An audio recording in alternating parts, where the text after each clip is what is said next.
All right, guys, I'm gonna show you where to put all your money into a renovation to get the highest return. Whether you're flipping homes or you're a homeowner on a budget, I'm gonna tell you what cost drivers to avoid. First thing you want to avoid on fireplaces, they could run anywhere between $10,000 to $30,000. On a renovation, on a flip, what we want to do is design for the masses. Generalize the design. Right now, the minimalist look is in, and especially in this market, so a clean, smooth stucco for just a few $100s of building materials is gonna bring you a high return.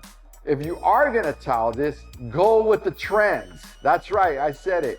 Go with whatever is trending right now, whether it's the fluted tile, whether it's large format. Just go with what's trending, because remember, it's gonna go on the market and leave the market. We hit the fireplace. Second area where I like putting my money in, and this is a no-brainer, is the kitchen. Now, when I'm generally looking out for a house, I'm always looking at the floor plan. Am I gonna spend lots of money renovating, rearranging the floor plan? In this occasion, there was one wall right here. Because it was non-bearing, it was a few $100s to remove. So right here, if I'm making up some killer chilaquiles right here, or just serving, I have access to the grown-ups, I have access to the kids, and the floor plan becomes much more accessible. That is money. Come on! All right, so plumbing finishes. I like using Wayfair. My shower valves are under $300. My toilets, I buy them under $200. Costco is a money saver. Same thing with the faucets.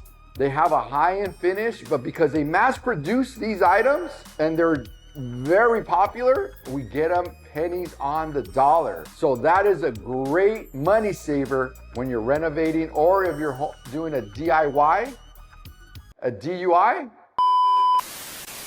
Another way to make your return on your money is the primary bathroom. No brainer, right? I'm gonna invest $10,000 in this primary to get back $30,000 to $50,000. And I didn't have to do a lot to this layout. Come check it out. All right, the space was already here. 2x4s and drywall is very minimal cost, so I added about 3 feet of that to give us some privacy. I relocated the shower, which was a 30-inch by 30-inch tucked in the corner. That's not too appealing. And I gave them a large shower stall. Now, we already had plumbing in here, so it wasn't that much money.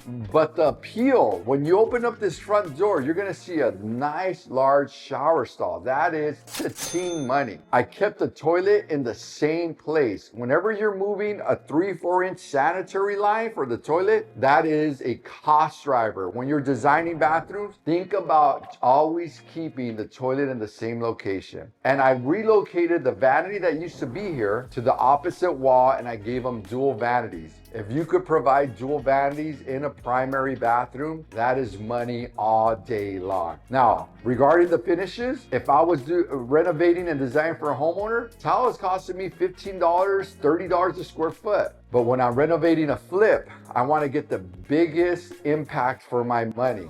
Floor and decor, they sell all the tile that is trending at a minimal cost. Large format tiles, under $2 a square foot.